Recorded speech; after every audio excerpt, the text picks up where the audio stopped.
Bismillahirrahmanirrahim. Assalamualaikum warahmatullahi wabarakatuh. Innal hamdalillah nahmaduhu wa nasta'inuhu wa nastaghfiruh wa na'udzu billahi min shururi anfusina wa min sayyiati a'malina. May yahdihillahu fala mudilla lahu wa man yudlil fala hadiya lahu. Ashhadu an la ilaha illallah wahdahu la syarika lahu وأشهد أن محمدا عبده ورسوله يا أيها الذين آمنوا اتقوا الله حق تقاته ولا تموتن إلا وأنتم مسلمون يا أيها الناس اتقوا ربكم الذي خلقكم من نفس واحدة وخلق منها زوجها وبث منهما رجالا كثيرا ونساء واتقوا الله الذي تساءلون به والأرحام إن الله كان عليكم رقيبا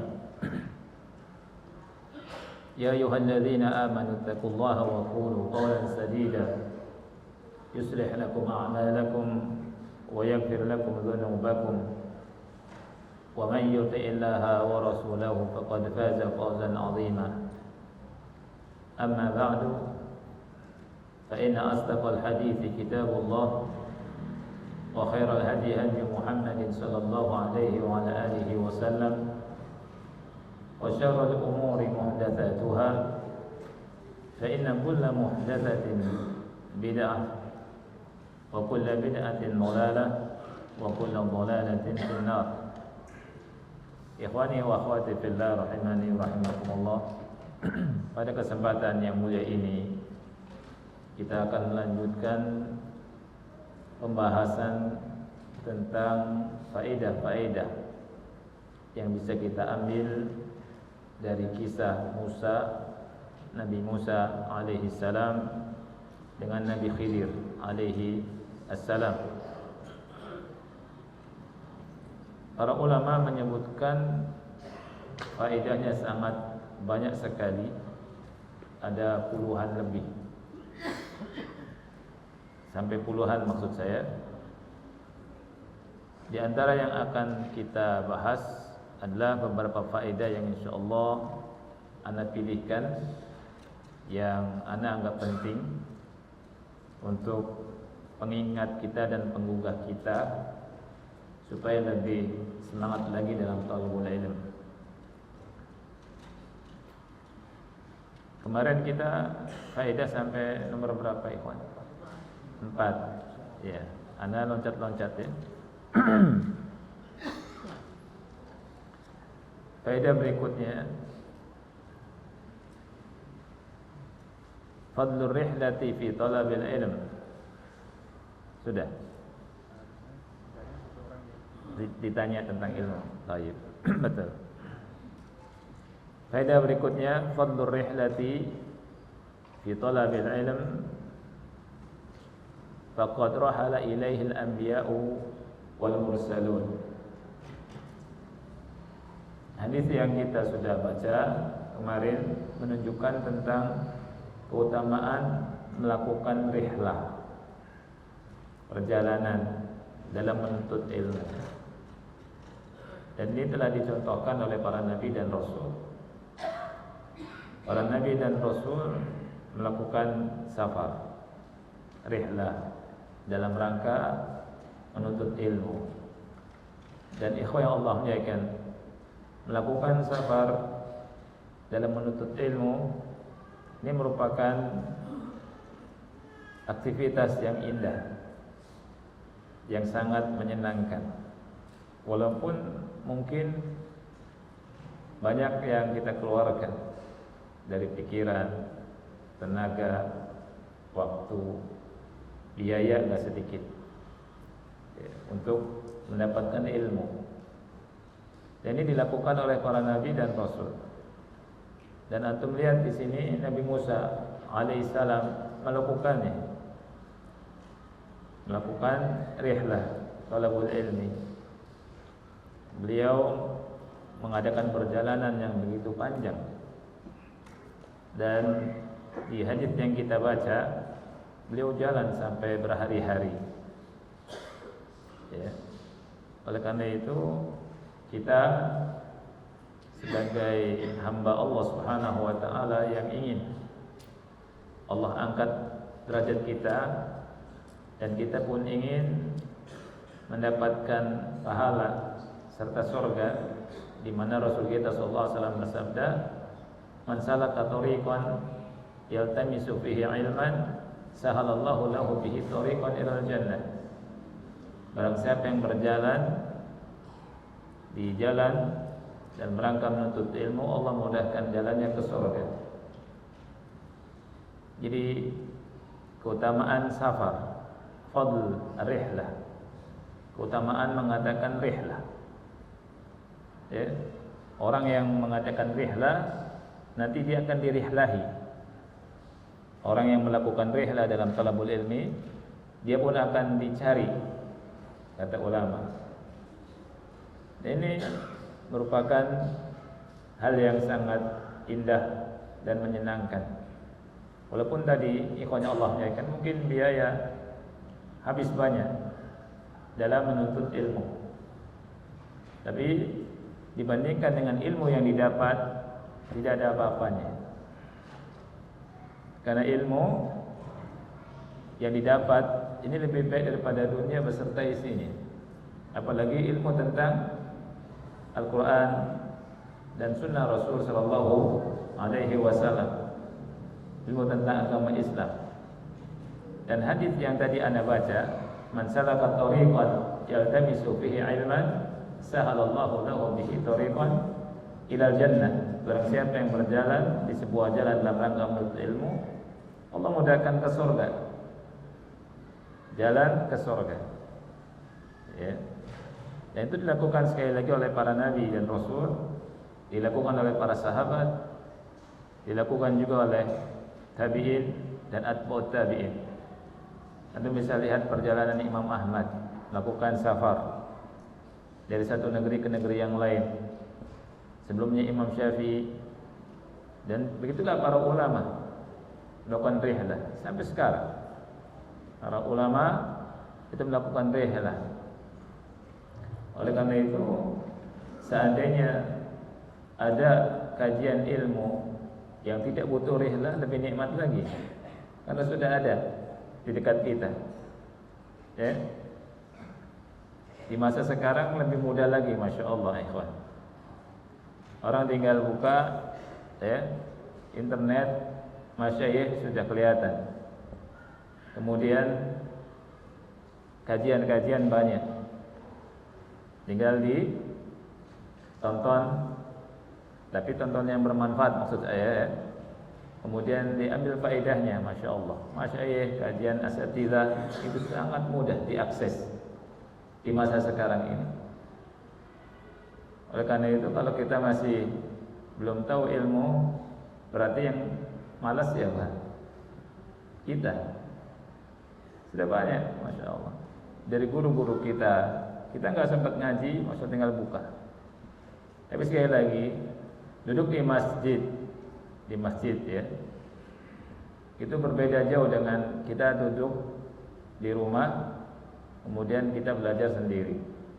Duduk di masjid, kita bersama kaum muslimin, kemudian berada di masjid, di tempat yang paling mulia, yang Rasul kita sallallahu alaihi wasallam bersabda dalam hadis riwayat Muslim dari Abu Hurairah radhiyallahu an, "Wa majtama'a qaumun fi baitin min buyutillahi ta'ala yatluna kitaballah wa yatadarasunahu bainahum illa nazalat 'alaihimus sakinah wa ghasyiyatuhumur rahmah wa hafathumul malaikatu wa dzakarahumullahu fi man 'indah."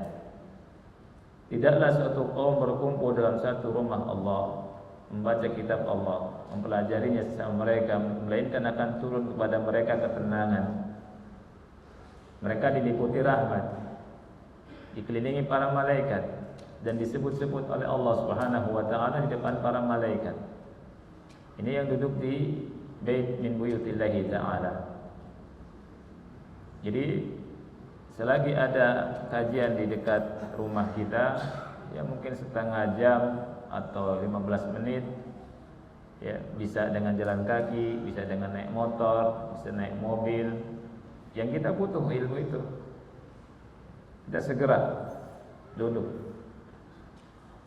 Karena itu merupakan karunia Allah.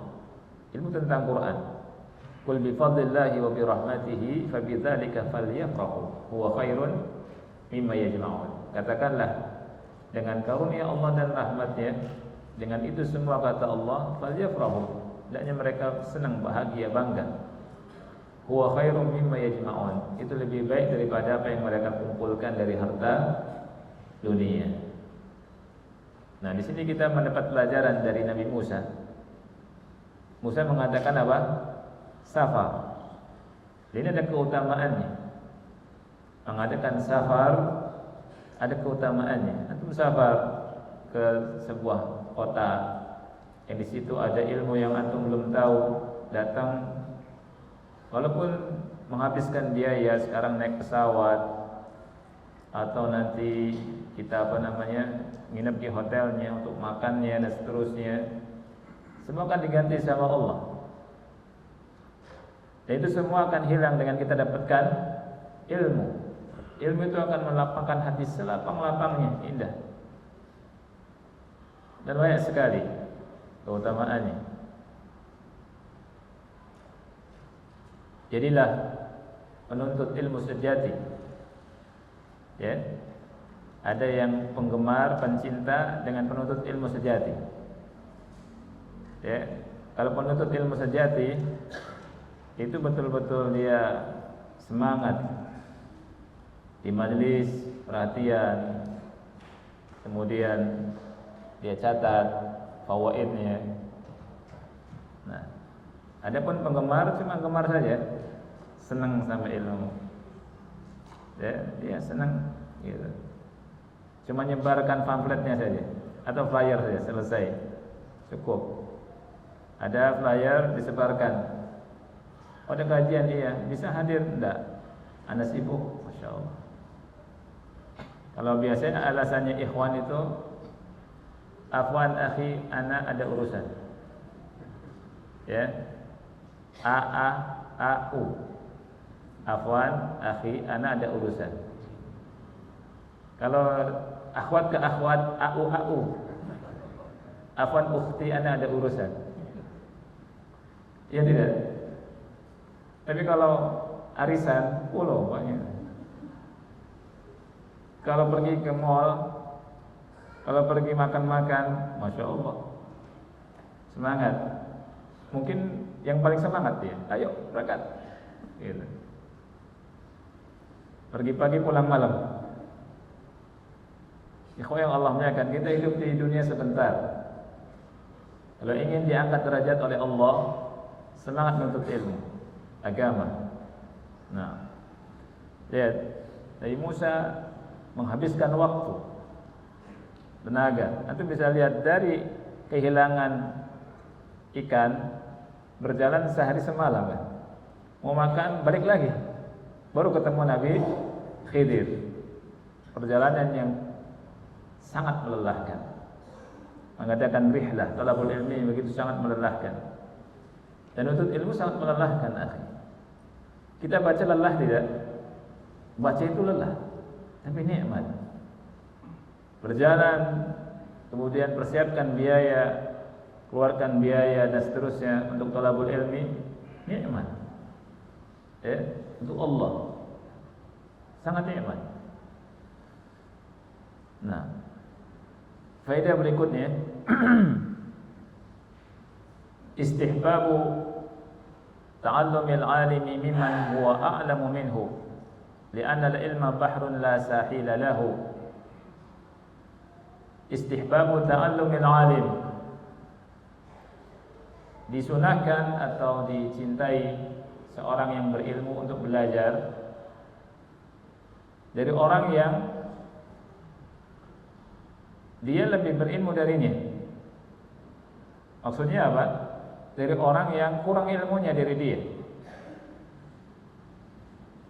Yang alim ini lebih berilmu daripada yang dia ambil ilmu darinya.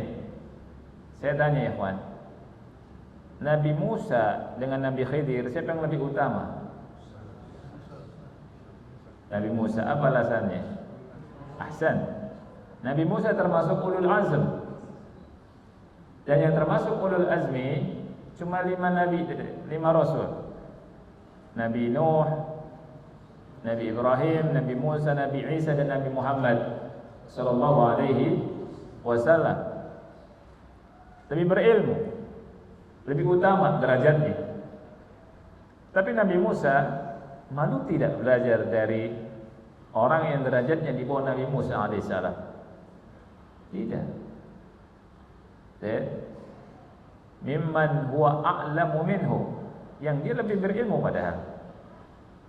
Dia mau duduk. Dan ini menunjukkan Nabi Musa nabi yang luar biasa, mengajarkan kepada kita tentang ketawaduan. Ini tawadhu yang hakiki, rendah hati, tidak hanya di lisan. Duduk, belajar, ambil faedah, ambil ilmu dari orang yang derajatnya tidak lebih dari beliau, Nabi Musa alaihissalam. Lianna al-ilma bahrun la sahila lahu, karena ilmu itu bagaikan samudra, lautan yang tidak berpantai. Itu ilmu. Dan ajibnya setiap ilmu agama itu seperti itu. Satu disiplin ilmu dari disiplin ilmu yang lainnya seperti itu.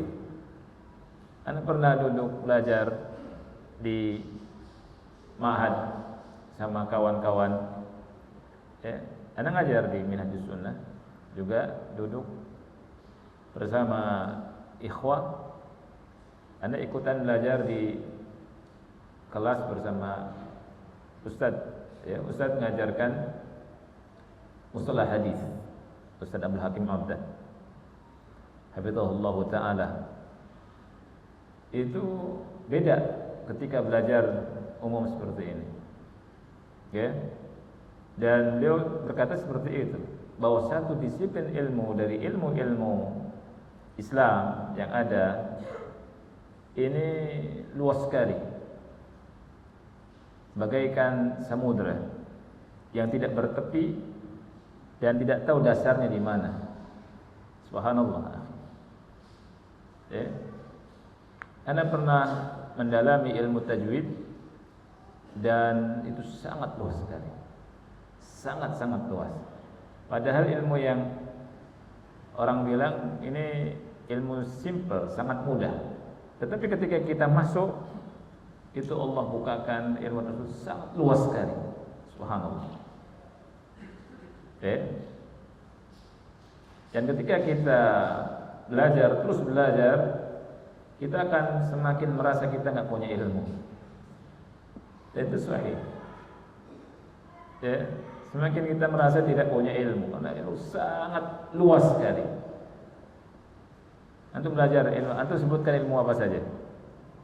Ilmu Quran, ulumul Quran, ini paling luas ilmu ini. Ulumul Quran. Jadi ilmu-ilmu Al-Quran. Ilmu Quran ada ilmu macam-macam ya. Di antaranya ilmu qiraah, tajwid juga, kemudian usul tafsir, ya. Kemudian ilmu adil menghitung ayat, dan seterusnya. Jadi luas, satu subnya itu sangat luas sekali. Subhanallah. Ya. Jadi ilmu itu sangat-sangat luas. Nah,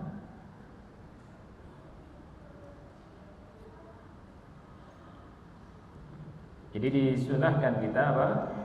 Atau orang yang berilmu tetap belajar terus, walaupun kepada orang yang lebih kurang dari dia derajatnya.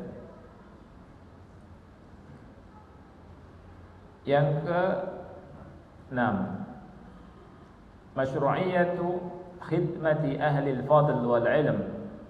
Faqad khadama Yusha ibn Nun Musa fi rihlatihima fi talabil ilm.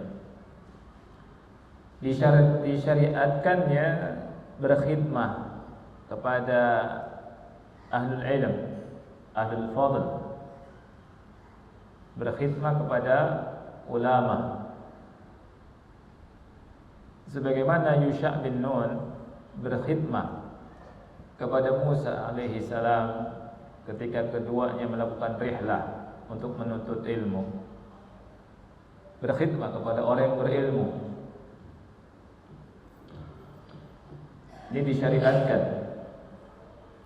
berkhidmah kepada guru, berkhidmah kepada masyayikh, orang yang membawa ilmu.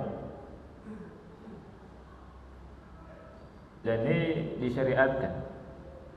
Sebagaimana siapa? Yusha' bin Nun berkhidmat kepada Nabi Musa alaihi salam. Ya.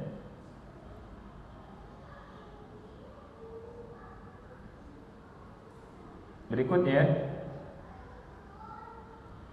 masyru'iyatu hamliz zadi wat ta'am fis safar. Disyariatkan membawa bekal dan makanan dalam safar. Disyariatkan membawa bekal dan makanan ketika safar, kama fa'ala Musa wa tilmidhuhu Yusha' ibn Nun alaihi wassalatu wassalam. Sebagaimana yang dilakukan oleh Nabi Musa dan Yusha' bin Nun, ya, alaihi assalatu wassalam. Jadi ketika safar kita disyariatkan bawa bekal. Jangan asal safar saja. Safar nanti gampang minta-minta di jalan. Ini enggak benar. Ya. Jadi diperhitungkan safar untuk talabul ilmi berapa lama, ya. Kemudian kita tabung. Habisnya untuk rihlah ke sana berapa ongkosnya, naik apa? Apakah jalan kaki, ya kan? Atau naik kendaraan sendiri, atau naik kendaraan umum? Untuk nginepnya berapa harinya, untuk makan minumnya, ya. Kalau biaya bisa diperlukan juga apa, atau balik laginya, seperti itu. Nah, ini safar. Safar yang menyenangkan, safar thalabul ilm, ya.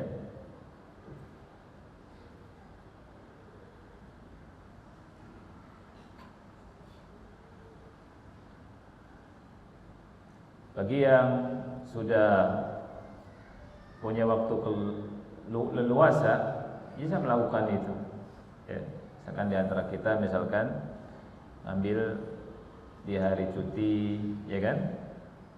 Atau di hari libur, atau ketika sudah pensiun, ya tidak? Karena ilmu masih luas kan, ilmu luas. Nah, kita cari ilmu yang belum kita dapat. Akidah misalkan, ada daurah akidah. Nah, kita belajar akidah. Ada daurah tentang sholat, tentang puasa, tentang zakat, cara ngitung zakat.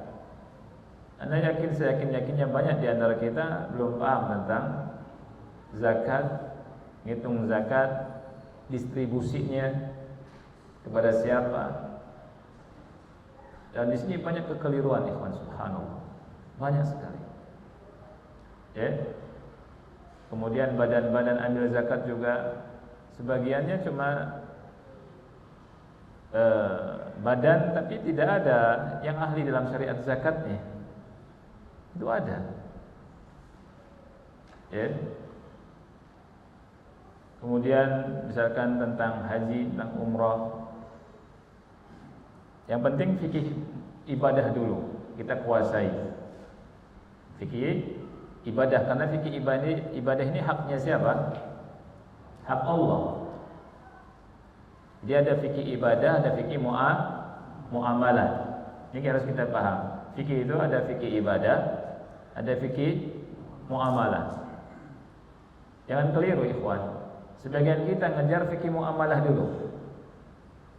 Ya. Fikih muamalah tentang jual beli, ya, tentang riba, tentang macam-macam dari muamalah. Tapi ibadahnya, sholatnya belum bisa, wudu belum ngerti. Ini ada yang salah. Padahal ini hak Allah. Ya, baru setelah ini dikuasai baru masuk fikih muamalah. Begitu. Ya.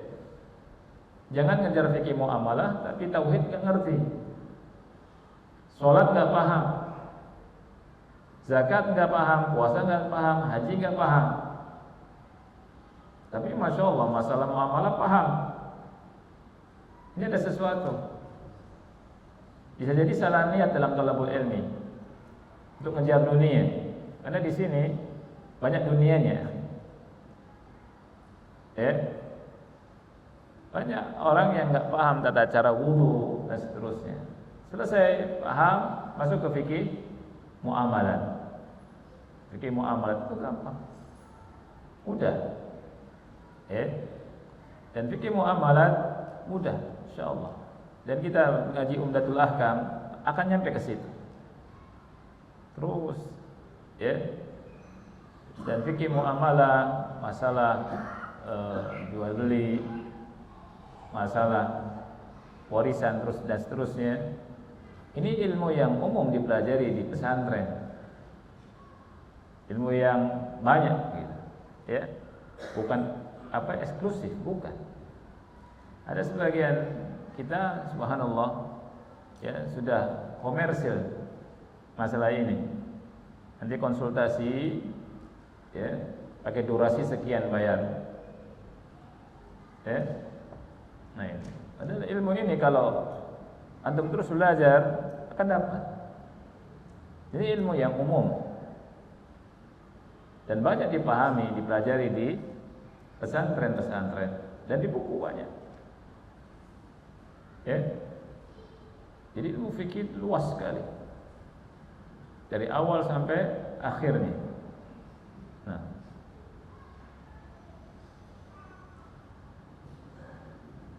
Kita belajar, kita ketika safar di sini disyariatkan untuk bawa bekal. Ya, zat, ta'am, bekal dan makanan yang kita siapkan. Berikutnya, mu'jizatu Musa fi hadhihi ar-rihlah. Mu'jizatu Musa fi hadhihi ar-rihlah. Mu'jizat Nabi Musa dalam rihlah ini. Kita mendapatkan ada mukjizat Nabi Musa dalam rihlah ini. Al-hutul mashwi alladhi ahyahu Allah liyakuna dalilan ala makanil Khidr alaihi assalam. Ikan yang mati yang sudah dibakar, kalau kita digoreng ya, ikan sudah mati ikan. Itu Allah hidupkan lagi. Subhanallah. Nabi Musa dan Nabi Khidir Nabi Musa dan Yusha bin Nun bawa ikan di mana? Di keranjang. Kemudian dikasih tahu bahwa ketika ikan itu hilang, di situ tempatnya Nabi Khidir. Dan ini mengingatkan kita, ikhwan Allah muliakan, bahwa kita semua akan dibangkitkan sama Allah. Ini mengingatkan bahwa kita semua akan menghadapi perhitungan. Ini sesuatu yang serius. Kita semua akan mati, kemudian dihidupkan kembali, dibangkitkan lagi. Dan Allah Subhanahu wa taala sangat mudah membangkitkan manusia. Oleh karena itu, berbahagialah orang-orang yang mempersiapkan untuk hari ini. Untuk hari di mana mereka dibangkitkan. Orang yang mendapatkan kebahagiaan adalah orang yang dekat dengan Allah, ikhlas dalam beribadah, orang yang terus berada dalam ibadah, dan ibadah wajib, ibadah sunnah dia lakukan. Di antara ibadah sunnah yang paling besar setelah kewajiban adalah nuntut ilmu, talabul ilm. Dan nuntut ilmu juga tidak semuanya sunnah. Ada yang fardu ain, ada yang fardu kifayah, ada yang istihbab. Jadi ini peristiwa yang luar biasa. Ini mukjizat yang Allah berikan kepada Nabi Musa alaihi salam. Ikan yang mati hidup lagi, subhanallah. Dan bagi Allah sangat mudah menghidupkan yang mati. Sangat mudah. Kita semua nanti mati. Adakah yang berkeyakinan di antara kita hidup terus? Bapak-bapak, ibu-ibu, kita akan hidup terus apa kita akan mati? Kita pasti akan mati. Tapi perasaannya di hati hidup terus dan sehat terus. Iya. Jadi pas dikasih sakit dikit, ya Allah, ya luar biasa. Ini masa-masa sekarang ini orang bilang lagi masa sakit nih, banyak yang sakit. Dikasih sakit, ya Allah, masuk rumah sakit, baru terasa. Itu semua teguran dari Allah. Itu semua tanda yang harus kita ambil pelajarannya, bahwa kita ini nggak lama hidup di dunia, nggak lama. Dan kita duduk di sini, ya bersama kita, bisa jadi suatu saat jadi kenangan kita. Ya, nah, kita nikmati hidup kita sekarang di saat ini, duduk di majlis, baca Quran, baca hadis, kita nikmati. Kita harapkan pahalanya dari Allah Subhanahu wa taala. Karena sekali lagi ikhwan yang Allah muliakan, tidak lama kita hidup di dunia. Ya. Dan kita mati nanti akan dibangkitkan sama Allah Subhanahu wa taala. Oleh karena itu dengan ilmu ini kita diajarkan untuk tidak lupa. Karena sering kegiatan kita sehari-hari bisa melupakan kita, bisa melalaikan kita.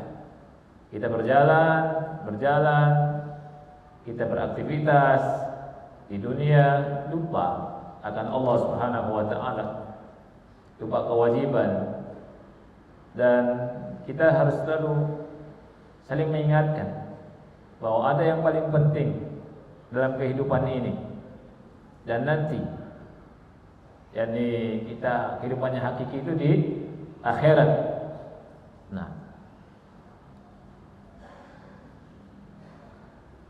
Nah ini yang ke-13 nih ikhwan ya. Yang ke-13 berarti diantum yang ke-8. Fi ihya'illahi lil huti al-mumallah al-mayyit dalilun mahsus musyahad 'ala al-ba'ts. Syahadahu tilmidhu Musa Yusha' bin Nun wa nahnu nu'minu bima ja'a bihi Allah fi kitabih. Dalam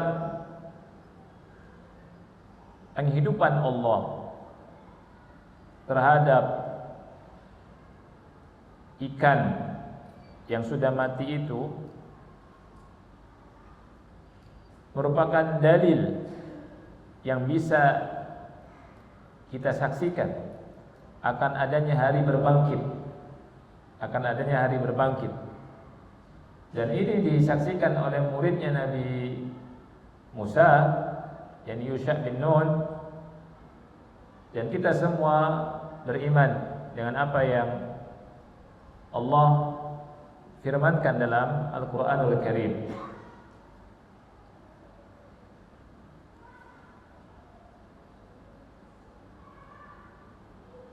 Jadi adanya hari berbangkit di antara dalilnya adalah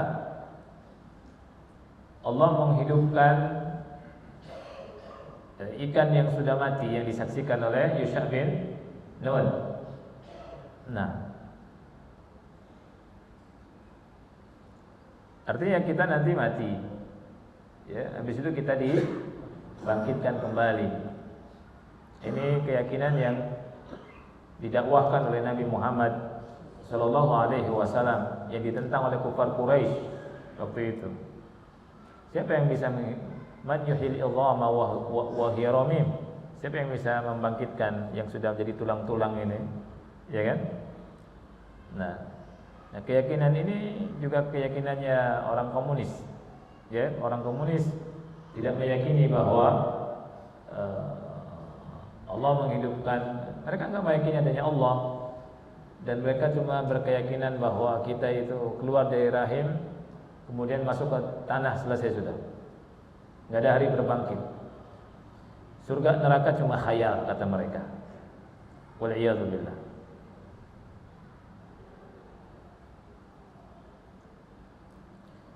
Faedah berikutnya yang kesembilan, masyru'iyatu ikhbari ar-rajul an ta'abihi wa irhaqihi. Disyariatkan ya, berarti dibolehkan ya, seseorang menghabarkan tentang kepayahannya. Disyariatkan ya dan dibolehkan seseorang menghabarkan tentang kepayahan, capek, kelelahan, keletihan. Musa berkata kepada Yusha bin Nun, laqad lakina min safarina hadza nasaba. Kami mendapati kepayahan dalam safar kami ini, wahai Yusha bin Nun. Laqad lakina min safarina hadza nasaba. Ya. Sama seperti seseorang yang menghabarkan tentang rasa sakit yang dia derita ketika sakit. Misalkan sakit perut, aduh sakit perut seperti diperas-peras gitu ya. Boleh tidak? Boleh, dengan syarat tidak membenci takdir. Boleh menghabarkan kepada istrinya, ya, sakit perut, misalnya gitu. Ya, ke dokter. Ya, seperti itu. Istri bilang ke suami, anak sakit A, sakit B, sakit, boleh.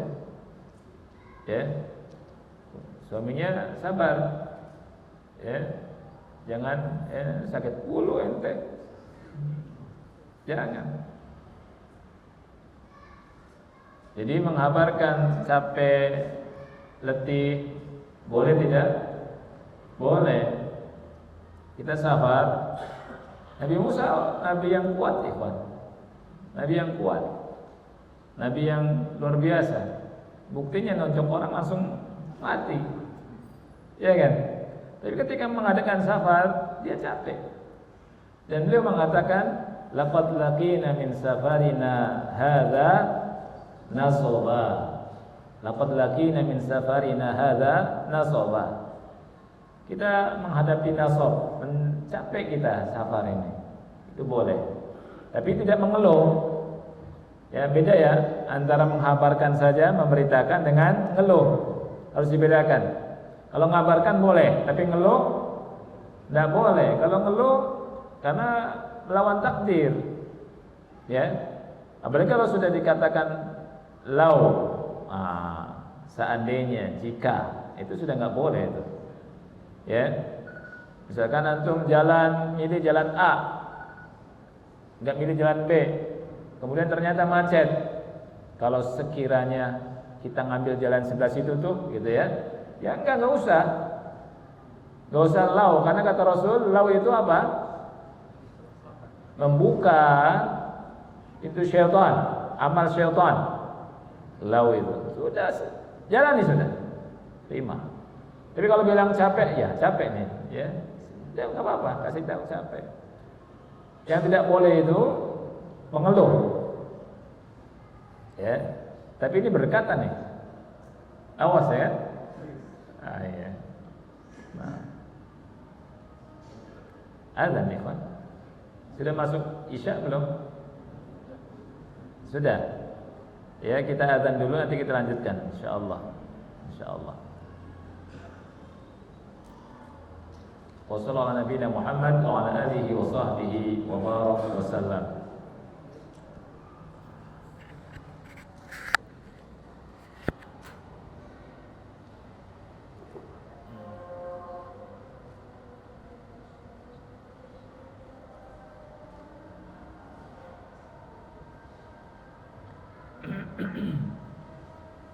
Alhamdulillah, wassalatu wassalamu ala Rasulillah wa ala alihi wa ashabihi wa man wala, wa la haula wa la quwwata illa billahi, amma ba'd. Dari azan sampai qomat berapa menit ya? 10. Oh, lama juga sini ya. Masya Allah, bagus tapi di sini.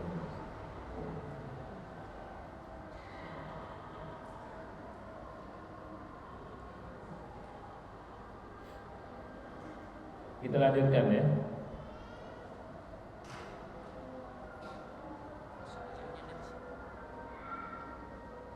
Yang ke 10. Jawazun nisyani fi haqqil anbiya. Jawazun nisyani fi haqqil anbiya. Bolehnya lupa bagi nabi, bagi para nabi. Dan ini terjadi ya. Nabi Musa, begitu juga Yusha bin Nun lupa tentang ikan. Padahal mereka berdua sudah jauh meninggalkan ikan yang hilang itu. Ini menunjukkan bahwa Nabi bisa lupa. Karena Nabi manusia. Begitu juga Nabi Muhammad Sallallahu Alaihi Wasallam pernah lupa beliau. Baik. Yang ke 11.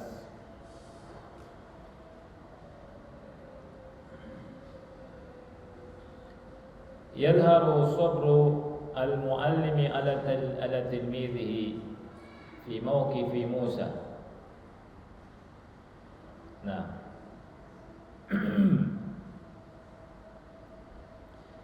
kesabaran guru menghadapi muridnya. Kesabaran seorang guru menghadapi muridnya.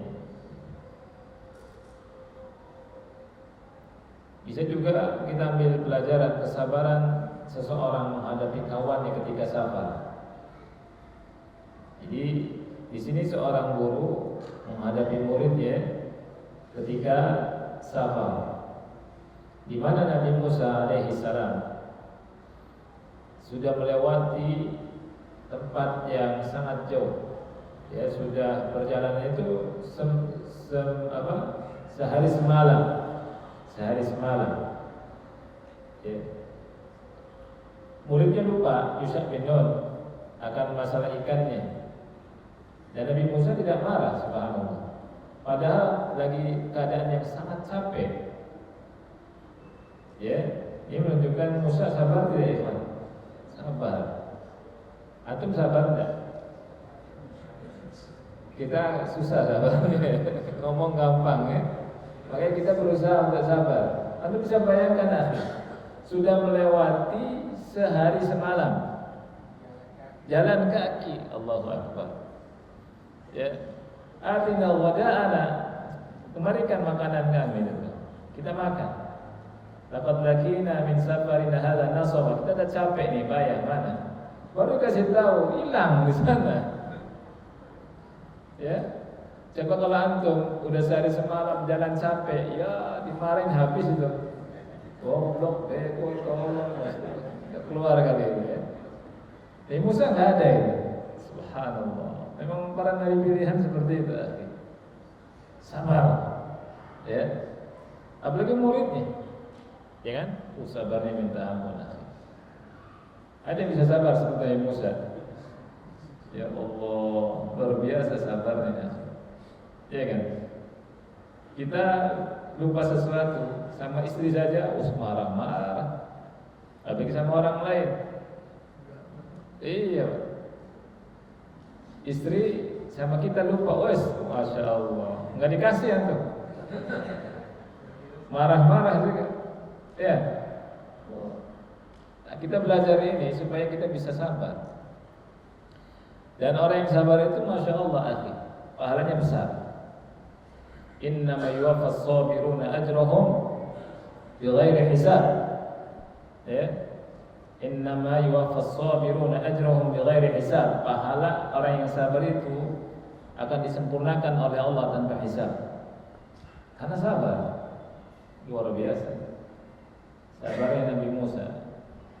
Antum kalau jalan sudah 1 jam 14, lupa. Marah tidak?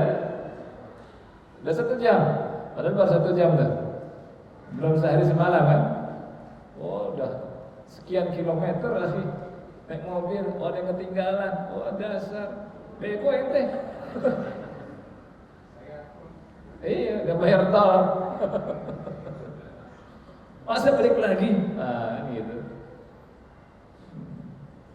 Aduh, Nabi Musa, masya Allah, luar biasa.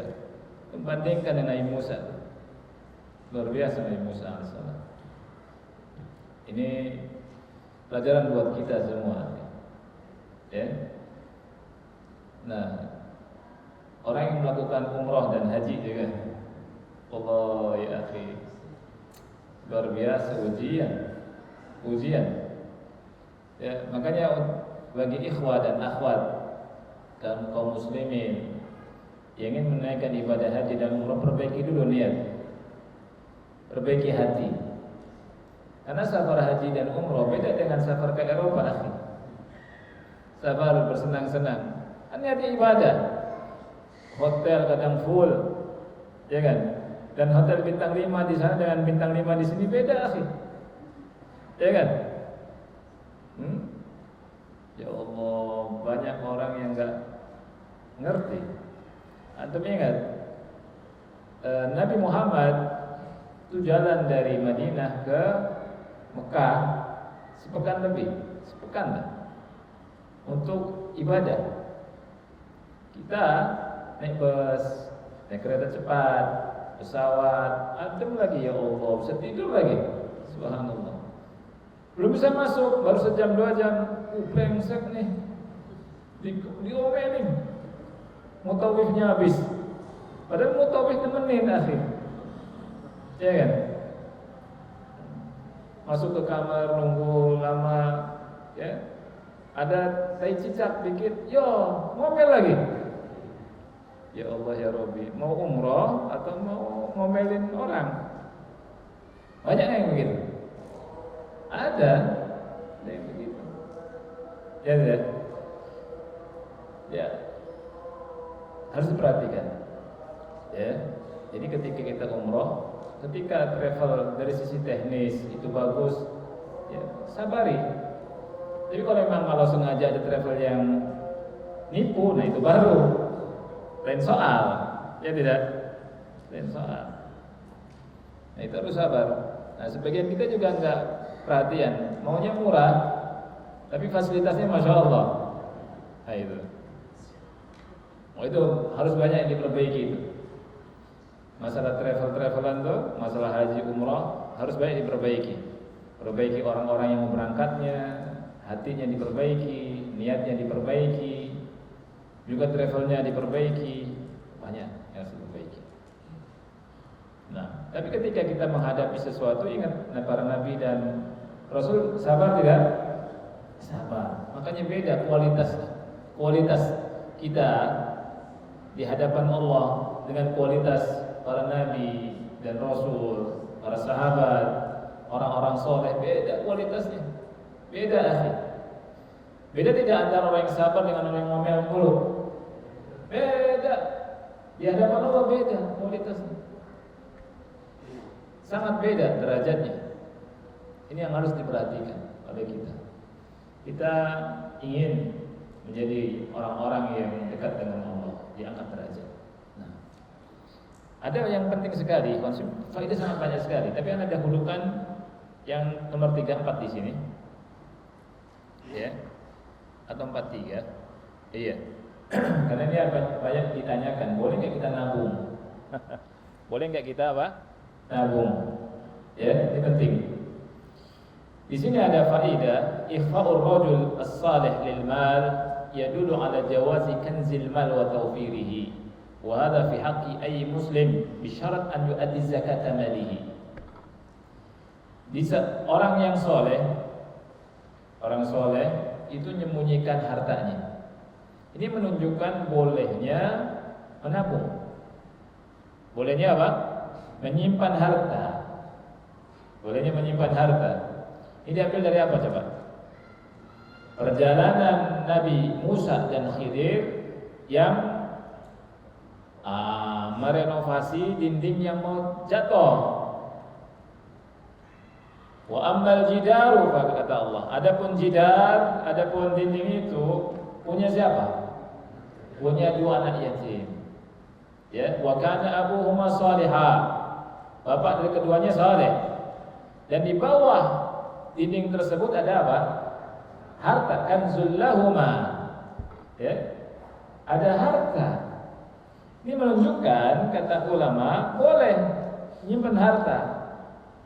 Dan ini hak setiap muslim dengan syarat menunaikan zakatnya. Jadi menabung itu boleh, jais. Ada sebagian orang mengatakan ajaran kita bukan menabung. Ini keliru, akhi. Dari mana? Ya. Jadi boleh menabung. Nah, ini masih banyak padahal ya. Jadi nanti part 4 insyaallah. Ya.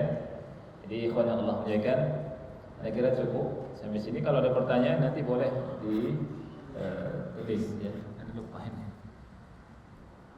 Dan kita akhiri, subhanallah wa bihamdika, asyhadu an la ilaha illa anta, astaghfiruka wa atubu ilaik. Wassalamualaikum warahmatullahi wabarakatuh.